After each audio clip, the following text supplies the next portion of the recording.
Bonjour à toutes et à tous, bienvenue dans cette nouvelle vidéo de la formation CCNA 200-301. Au plaisir de vous retrouver dans cette nouvelle vidéo dans laquelle je vais entamer donc la configuration du protocole SNMP. Alors, comme d'habitude, avant de commencer la partie pratique d'un protocole, donc j'essaye de revenir sur comme débriefing concernant donc la partie théorique d'un protocole. Par exemple, le protocole SNMP, c'est un protocole qui est utilisé pour la supervision des équipements. Le protocole SNMP, donc il compte trois versions, donc la version 1, 2 et 3. Entre ces trois versions, la version la plus sécurisée, c'est la version 3. Donc le SNMP, il fonctionne sur le port UDP 161 et 162. Bon, je vais pas vous dire c'est quoi la différence, comme ça, parce que comme ça je vais pas revenir sur la partie théorique. Donc si vous avez besoin, en effet, c'est que vous pouvez revenir sur la partie théorique. Bah, là, en fait, on a passé presque 25 minutes en train d'expliquer, et donc toutes les notions de base et un peu avancées nécessaires pour la compréhension du protocole SNMP. Très bien. Alors, le menu de ce lab, donc voilà, donc il est composé d'un petit switch, donc qui fait l'interconnexion entre mon image Docker et en fait un Windows 10. On peut, comme ça en fait, je peux vous montrer comment en fait on peut checker donc une MIB via des outils qu'on peut télécharger qui existent gratuitement sur internet. Et après en fait ici j'ai un routeur R1, donc le routeur R1 en fait c'est un routeur qui là où je vais configurer le agent SNMP. Et par la suite ici j'ai un CloudNet, en fait c'est juste pour qu'il me distribue donc les adresses IP du DHCP. Ok, très bien. Alors maintenant on va commencer la configuration du protocole SNMP. Alors comme je vous ai montré dans la version théorique du SNMP, donc pour configurer donc le SNMP, donc déjà on passe sur le mode configuration globale. Première des choses, c'est quand on tape la commande SNMP server, on commence par définir la community. Alors pour définir la community, c'est que on fait SNMP server community. Après on fait un point d'interrogation et là il vous demande d'écrire la community. Donc là par exemple là je mettrai A B C D E. Bien. Et là, en fait, il va vous demander de faire quoi? Est-ce que ce sera du read only, du read write, du view ou bien du quoi? Bon, déjà, je vous ai expliqué c'est quoi la différence entre read write et read only. Dans notre cas, on va utiliser le read write, c'est-à-dire c'est en fait c'est pour lecture seulement. Ok, bon, nous on n'a pas besoin d'écrire. Très bien. Après, ici, vous pouvez en fait indiquer donc le numéro de votre access list ou bien le nom de votre access list. Bon, dans ce lab là, moi je vais pas partir sur la configuration d'access list pour une simple raison, parce que j'ai pas encore expliqué le cours d'ACL. Comme ça, les gens qui connaissent pas l'ACL, donc ils seront pas perdus. Donc je vais laisser la configuration comme ça. Très bien. Donc après qu'on a fait ça, on peut en effet donc spécifier donc certains éléments pour la configuration de notre SNMP, à savoir la location, le contact, après donc le host. Par exemple, le SNMP server, là je vais dire c'est le location, en fait là où se trouve donc cet équipement. Par exemple, je dirais là se trouve par exemple dans le CDC, voilà, dans le CDC par exemple, le code du pays par exemple France, je dirais bah, se trouve par exemple, je sais pas, on va dire se trouve à Marseille. Ok, se trouve à Marseille, très bien. Alors, il y a un point qu'on peut le rajouter, c'est le contact. C'est au cas où, pour identifier, on va dire, l'équipe qui gère, par exemple, ces équipements, parce que je ne cache pas, lorsqu'en fait vous êtes dans une grande infrastructure avec des milliers d'équipements, c'est un peu compliqué pour dire que cet équipement il est géré par une telle équipe, par telle équipe, par telle équipe. Ok. Alors, ce qui fait pour faire assez simple, c'est que on spécifie dans la configuration de SNMP ce qu'on appelle le SNMP server contact. Bon, ici en fait on va définir le contact. Par exemple, là on dit contact arrobas compagnie je sais pas point là. Ok. Bon, c'est en fait un contact que nous on peut définir et c'est en fait une configuration optionnelle que vous pouvez le rajouter. C'est pas obligatoire, mais c'est fortement recommandé. Ok. Alors après que vous faites ça, maintenant en fait on va définir le SNMP serveur. Donc le SNMP serveur que moi je vais définir, c'est le host. Donc le host que je vais définir, c'est 192.168 le 17.100.76. Et là, maintenant, je vais définir la version. Alors, il y a trois versions qui sont supportées par cet équipement. et la version 1 et la version 2C et la version 3. Donc, déjà, je vous ai expliqué déjà c'est quoi la différence entre ces trois versions. Et par exemple, et c'est quoi la requête qui a été rajoutée sur la version 2C par rapport à la version 1. Après, donc la version qui est recommandée, c'est la version 3 parce que il est sécurisé. Bon, dans mon cas, dans mon lab, bon, pour ce lab-là, j'ai pas encore préparé donc la version 3 parce que il faut que je prépare donc mon NMS, c'est-à-dire mon serveur de supervision. Très bien. Bon, bah, pour l'instant, je vais utiliser juste la version de C. Et par la suite, là, si je fais un point d'interrogation, et là, il va me demander le nom de community. Bon, là, le nom de community, comment je l'ai défini, c'est ABC2. Après, ABC2, je vous cache pas, c'est juste en fait un nom comme ça, comment je l'ai choisi au hasard. On est juste dans un environnement de lab, on peut choisir ce qu'on fait. On peut choisir en fait ce qu'on veut là. Alors après qu'on a fait donc SNMP serveur est et on a défini le host version 2C, ABC2, bah, dans ce cas-là, on peut juste enregistrer notre configuration. Très très bien.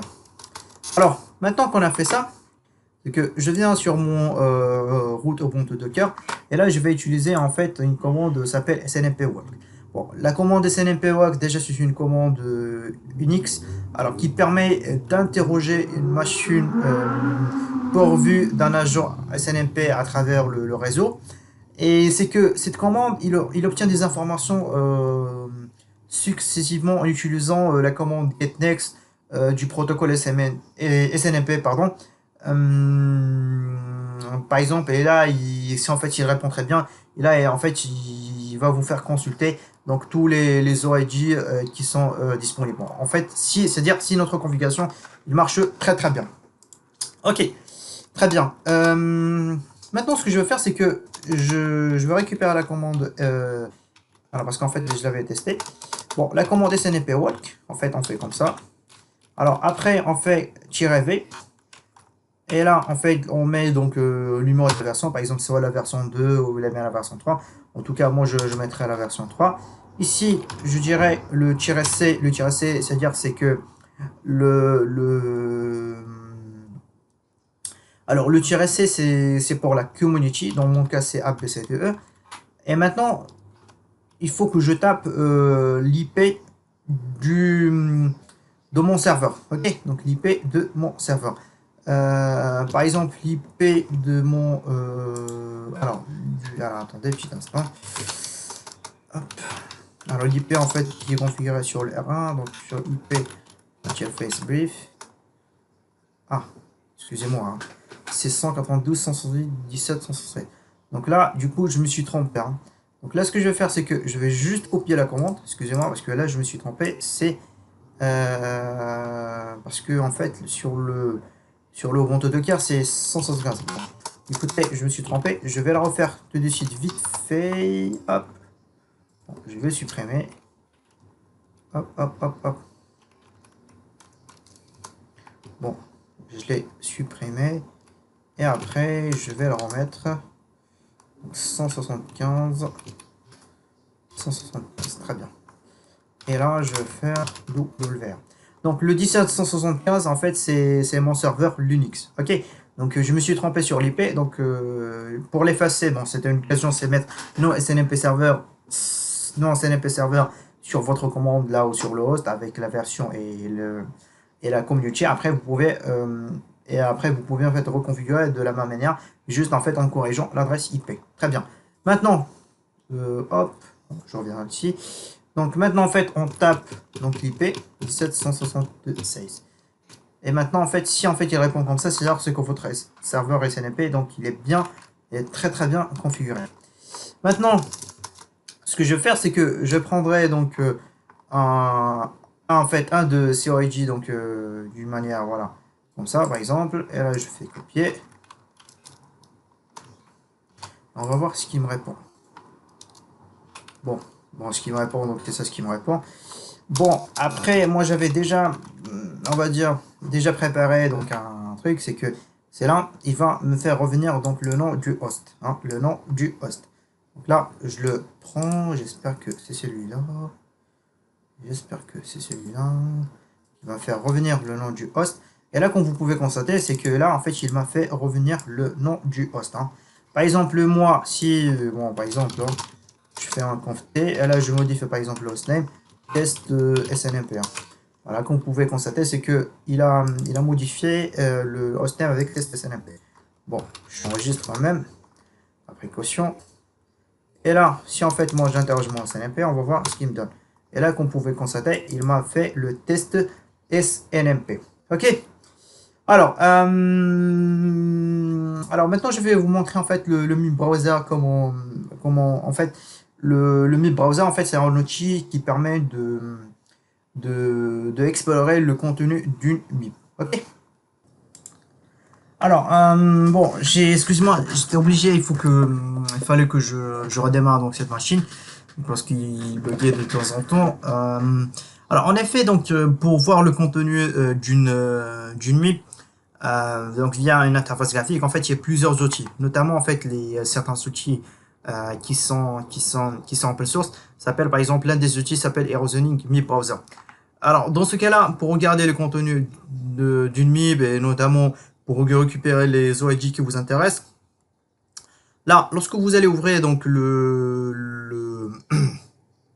lorsque vous allez ouvrir donc le Erosioning MIB Browser pour la première fois, vous pouvez en fait faire un load MIB. Lorsque vous allez faire un load MIB, dans ce cas-là, en fait, il va vous dire en fait il faut spécifier le chemin de votre MIB. Par exemple, là, j'ai ce chemin-là.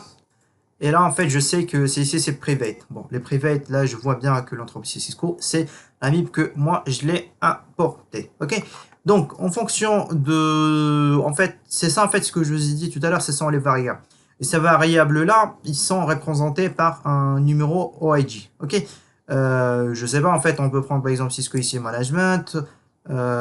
Cisco, par exemple, ici, donc, MIB Object. En fait, tout ça, en fait, ce sont des... On va dire, ce sont des variables. Et chaque variable, là, en fait, il est représenté par un numéro avec un numéro OID. Par exemple, là, si vous vous intéressez, par exemple, au Cisco CDP MIB Group, voilà, donc... ici, vous avez en effet donc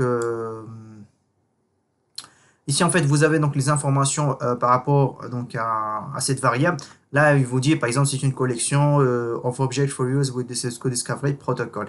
Et par exemple, si vous vous intéressez à ça, vous pouvez récupérer donc le nom, par exemple le ID, et là vous pouvez par exemple copier le to clip to clipboard, et là vous pouvez par exemple revenir sur votre Ubuntu Docker et vous pouvez lancer. Bon, par exemple, on va essayer. Bon, ça, en fait, on a pris comme ça. Bon, je sais pas si ça va marcher, je suis pas sûr. Bon, c'est-à-dire, c'est que, par exemple, là, un exemple assez, bon, par exemple, c'est un exemple très bien. Il vous dit, c'est que cette MIB-là, il n'est pas reconnu. En fait, par exemple, cet numéro d'OID, il n'est pas reconnu. Ou bien, en fait, il n'est pas disponible pour cet agent. Bon, ça, c'est un très très bon exemple. Bon, j'ai pas en fait un exemple assez... Bon, par exemple, ici, CDP Interface. Par exemple, ici, Global Cache. Je sais pas ce qu'on peut trouver.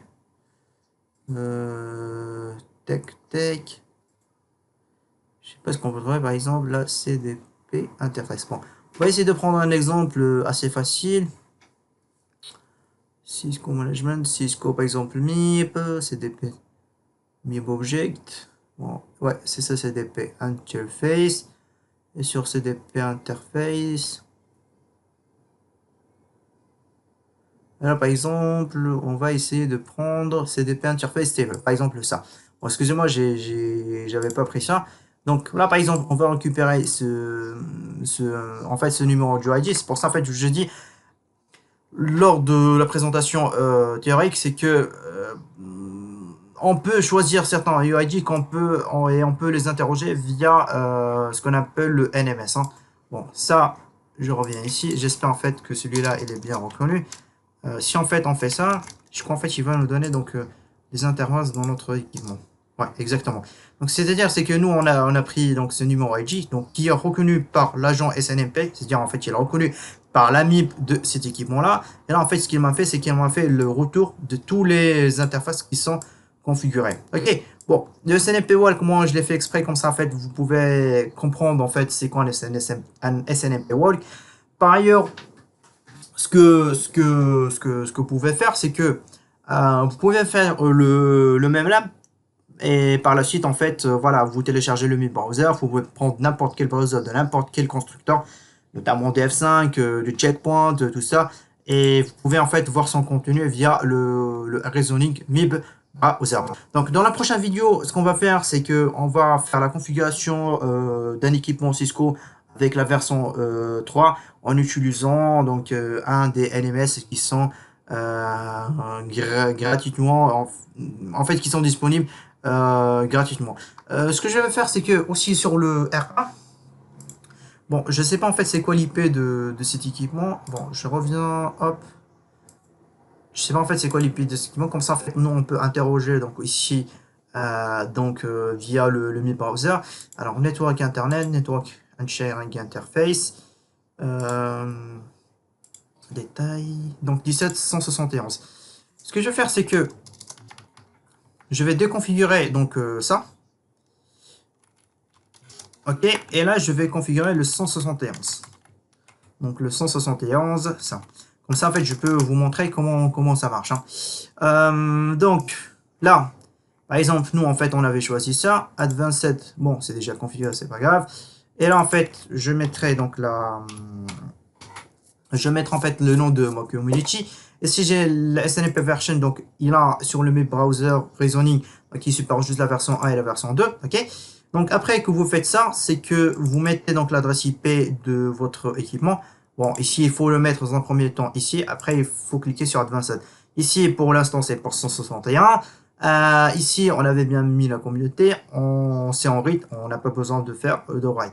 Ok, donc après qu'on fait ça, bah si en fait moi je fais comme ça, bah là regardez très bien le résultat qui m'affiche, c'est en fait voilà donc les interfaces qui sont configurées sur mon équipement. Ok, par exemple il fait sport, voilà, donc là en fait il revient avec certains paramètres. Je sais pas en fait à quoi ça correspond parce que j'ai pas encore vu. Mais de toute façon c'est pour justement en fait vous montrer que voilà, on a fait avec le SNMP Wall que vous avez, si vous connaissez pas le Reasoning MIB Browser, donc c'était l'occasion pour voir c'est quoi Reasoning Member, Reasoning MIB Browser, comme ça en fait comment vous pouvez explorer le contenu d'une MIB Browser au lieu de l'explorer via un éditeur de texte, parce que là je vous cache pas, c'est un peu très gênant parce que si vous allez l'ouvrir avec bon, en fait, open with, on va dire hop, my apps. Ça, en fait, vous voulez ouvrir avec WordPad, par exemple.